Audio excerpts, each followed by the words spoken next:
সামনের রাস্তায় কেউ যেন অন্য কোনো একজনের পা ধরে টেনে নিয়ে যাচ্ছিল। বোঝাই যাচ্ছিল যাকে ধরে টেনে নিয়ে যাওয়া হচ্ছে তার হুঁশ নেই। ওই আত্মা রাগে জোরে জোরে নাড়িয়ে ওই গাছটা ভেঙে ফেলে।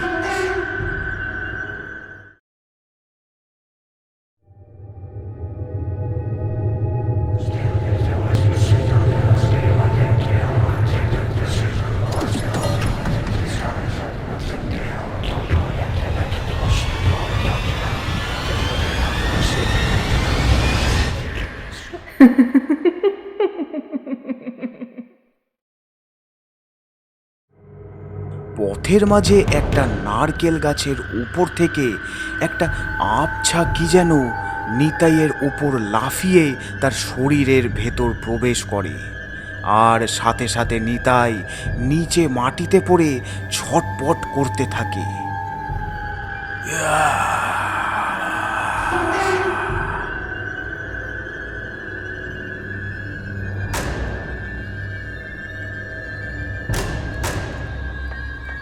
আর ভেতরে উকি দিতেই তারা দেখেন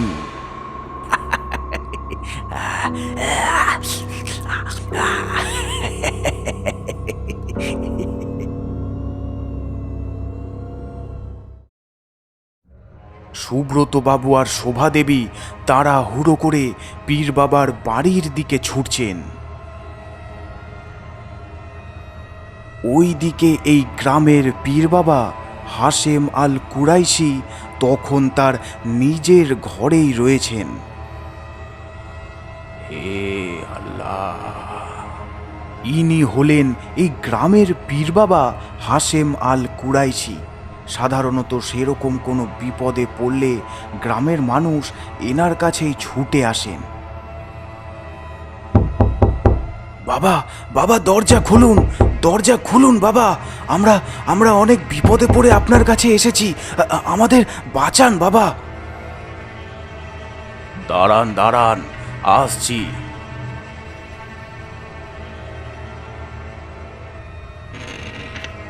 কি হয়েছে? আপনারা এরকম অস্থির হয়ে আছেন কেন? কি হয়েছে আমায় বলুন। তারপর সুব্রত বাবু পুরো বিষয়টাই পীর বাবার কাছে খুলে বলেন। আপনি আপনি দয়া করে তাড়াতাড়ি আমাদের সাথে চলুন, নয়তো আমাদের ছেলেটাই শেষ হয়ে যাবে। আচ্ছা আচ্ছা, ঠিক আছে, আপনারা একটু দাঁড়ান, আমি আসছি।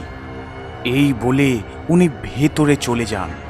একটু পরে আবার উনি বাইরে বেরিয়ে আসেন। চলুন চলুন, এবার চলুন। কিছুক্ষণ পর সুব্রতবাবু আর শোভা দেবী পীর বাবাকে নিয়ে নিজেদের বাড়িতে আসেন। বাড়ির উঠোনে এসে এক ধরনের গন্ধ পীর বাবার নাকে যায়। এই গন্ধ তো কোনো ভালো কিছুর সংকেত নয়, কিছু তো একটা আছে এখানে। সুব্রত বাবুর ইশারা পেয়ে ঘরের জানলার দিকে এগিয়ে গেলেন তিনি, কিন্তু জানলার কাছে এসে ভেতরে উকি দিয়ে দেখতেই উনি দেখেন ভেতরে কেউই নেই। জানলা দিয়ে দেখে যতটা চোখে পড়ছে ততখানি পুরো ফাঁকা। কই, ভেতরে তো কাউকে দেখছি না, মনে হচ্ছে ঘরের ভেতরে কেউ নেই। হ্যাঁ, কেউ নেই?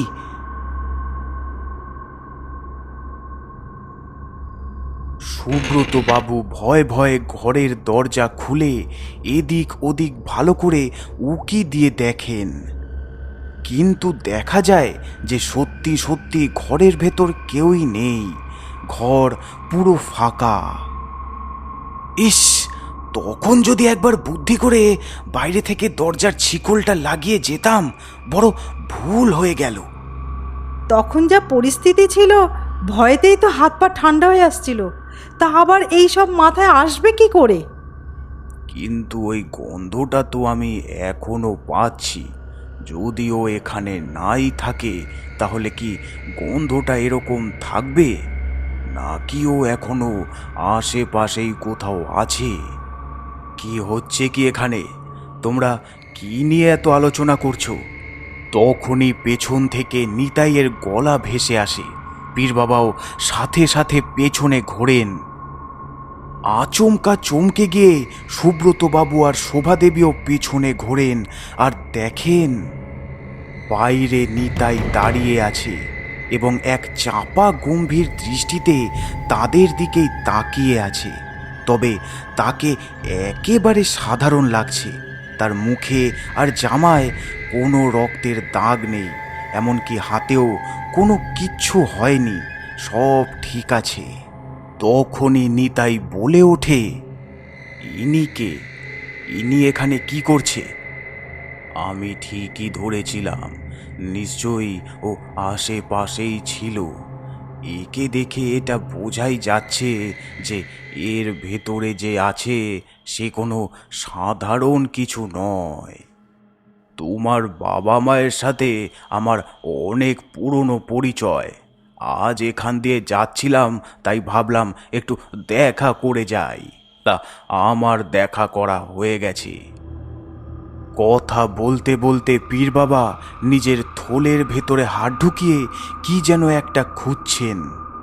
এ কি, আমার পবিত্র পানিটা কোথায় গেল? মনে হয় ঘরেই ফেলে এসেছি। ওটা ছাড়া তো একে আটকানো সম্ভব না। আজ আমি আসি। হ্যাঁ, রাতও হয়েছে। আপনি আমায় একটু এগিয়ে দিন। আসুন।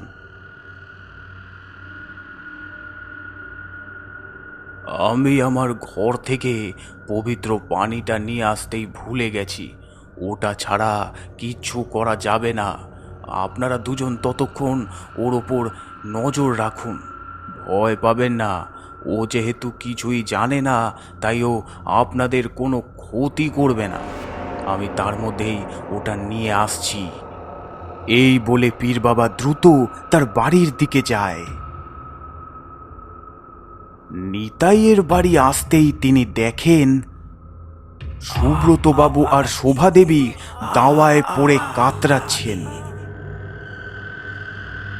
আস্তে আস্তে উঠুন, উঠুন। কি হলো কি আপনাদের? এরকম অবস্থা কে করলো? আর ওই বা কোথায়? আপনি চলে যাওয়ার পর আমি শুধু ওর কাছে গিয়ে বলেছিলাম যে, খোকা তুই ঘরে যা, আমরা এখানেই আছি। আর ঠিক তখনই ও আমাদের গলা টিপে ধরে।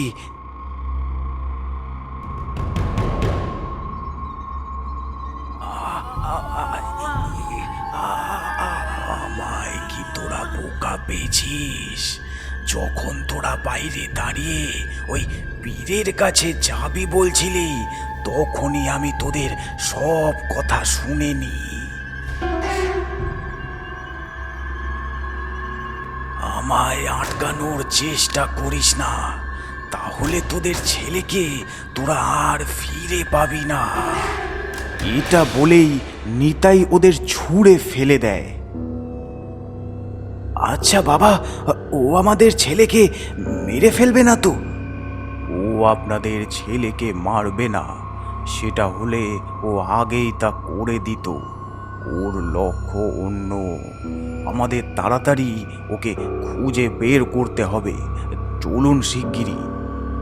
তারপর ওরা তিনজন নিতাইয়ের খোঁজে বেরিয়ে যায়। নিতাইকে খুঁজতে খুঁজতে সোজা পথ ধরে হাঁটতে থাকে ওরা।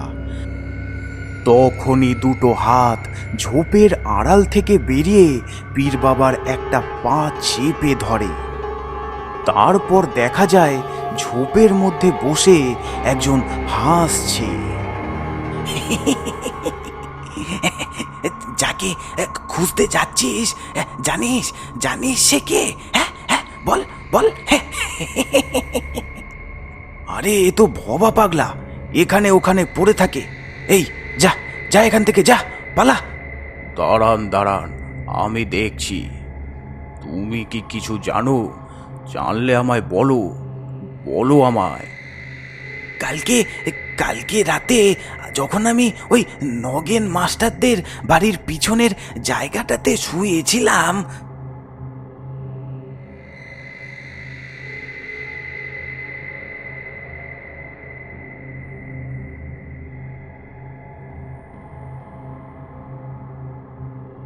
সামনের রাস্তায় কেউ যেন অন্য কোনো একজনের পা ধরে টেনে নিয়ে যাচ্ছিল।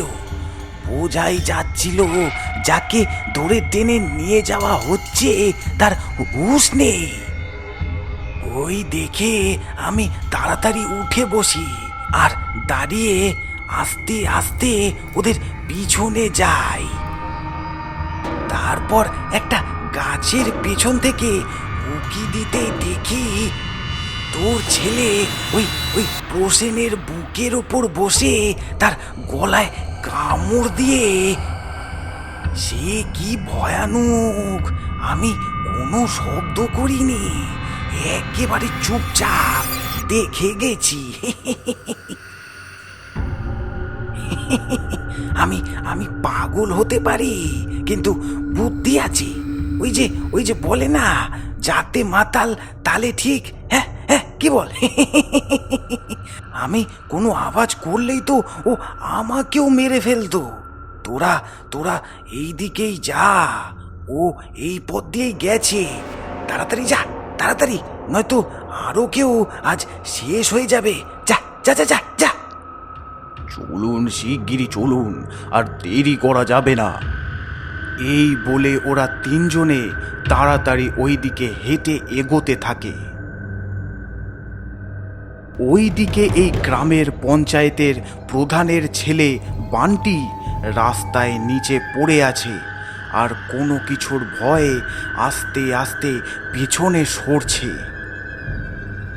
আজ তুই হলি আমার শিকার, তোকে তো আমি অনেক কষ্ট দিয়ে দিয়ে মারবো। তখনই একটা হাত এসে নিতাইয়ের কাঁধে পড়ে, আর নিতাই থেমে ওই দিকে তাকায় আর দেখে পিছনে পীর বাবা দাঁড়িয়ে।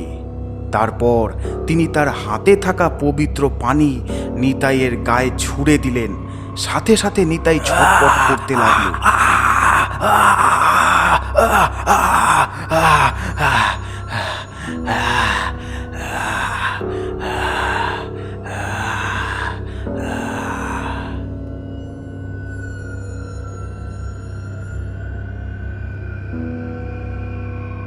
বল বল, তুই কে? কেন ওর শরীরে ঢুকেছিস? কেন ওই দুজনকে মারলি? ওকেই বা কেন মারতে চাইছিস? বল, নয়তো। কেন মেরেছি? কারণ আমার সাথেও এরকমটাই হয়েছিল। আমার নাম ছিল বিদ্যুৎ সাহা। আমি ওই বাঁশের গায়ের বাসিন্দা ছিলাম। সাথে আমি একটা দলের কর্মীও ছিলাম। কিন্তু আজ থেকে 3 মাস আগে হঠাৎ আমাদের দলের সাথে বিরোধী দলের কিছু ছেলের ঝামেলা লাগে, আর ওই দলেই এরা ছিল। তবে ওই ঝামেলায় কিন্তু আমি ছিলাম না। কিন্তু একদিন রাতে আমার বাবার শরীরটা হঠাৎ করে খুব খারাপ হয়ে পড়ে। আমাদের গায়ে সেরকম কোনো কবিরাজ বা ডাক্তার ছিল না, তাই আমি ওই রাতেই এই গ্রামের বিমল কবিরাজের কাছে আসছিলাম। কিন্তু তখনই এরা আমার পথ আটকে দাঁড়ায়।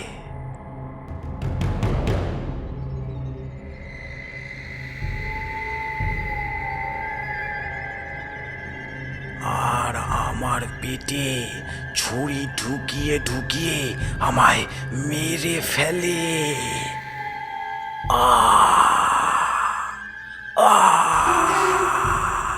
তারপর আমার দেহটা ওরা একটা দিঘির জলে ছুঁড়ে ফেলে দেয়। ওইদিকে আমার মৃত্যুর খবর পেয়ে অত্যন্ত শোকে আমার মা মারা গেল। আর চিকিৎসা ও ওষুধ না পেয়ে আমার বাবাটাও মারা গেল। বলুন, এখানে আমার আমার কি অন্যায় ছিল? আমি তারপর থেকে অনেক কষ্ট আর যন্ত্রণায় ছটপট করে যেতাম, কিন্তু প্রতিশোধ নেবার সেরকম কোনো সুযোগ পাচ্ছিলাম না, কারণ রাতে ওই পথ দিয়ে কেউই যেত না যেখানে ওরা আমাকে মেরেছিল। তবে এই ছেলেটাকে ওখান দিয়ে যেতে দেখে আমি বুঝে যাই এই হবে আমার প্রতিশোধ নেবার হাতিয়ার, তাই এর ভেতরেই আমি ঢুকে যাই। হ্যাঁ হ্যাঁ, মনে পড়েছে, একটা ছেলের মৃতদেহ একদিন সকালে ওই দিঘির জলে ভাসতে দেখা গিয়েছিল। তাহলে ওটা তোমার ছিল? সত্যি খুব খারাপ হয়েছে তোমার সঙ্গে। পীর বাবা যখন সুব্রত বাবুর কথা শুনছে, ওই সুযোগেই ওই আত্মা নিতাইয়ের পা তুলে পীর বাবার গায়ে একটা সজোরে লাথি মারে, আর পীর বাবা ছিটকে দূরে পড়ে যান, কারণ তিনি অন্যদিকে তাকিয়েছিলেন। তখনই নিতাই এক লাফ দিয়ে প্রধানের ছেলে বান্টির ওপর এসে ঝাঁপিয়ে পড়ে বান্টির গলা দু হাত দিয়ে চেপে ধরে। বান্টিও ছটপট করতে থাকে। তারপর জোরে চাপ দিয়ে নিতাই বান্টির মাথা ধর থেকে আলাদা করে দেয়। তারপর বিদ্যুতের আত্মা নিতাইয়ের শরীর থেকে বেরিয়ে যায়, আর নিতাই ধপ করে নিচে পড়ে যায়। পাশেই একটা নারকেল গাছে গিয়ে ওই আত্মা রাগে জোরে জোরে নাড়িয়ে ওই গাছটা ভেঙে ফেলে, আর তারপর ওখান থেকে হাওয়ায় মিলিয়ে যায়। তখন পীর বাবা ধীরে ধীরে উঠে দাঁড়ান। ওই আত্মা আমার ছেলেকে ছেড়ে চলে গেছে, তাই না বাবা? ও আর ফিরে আসবে না তো?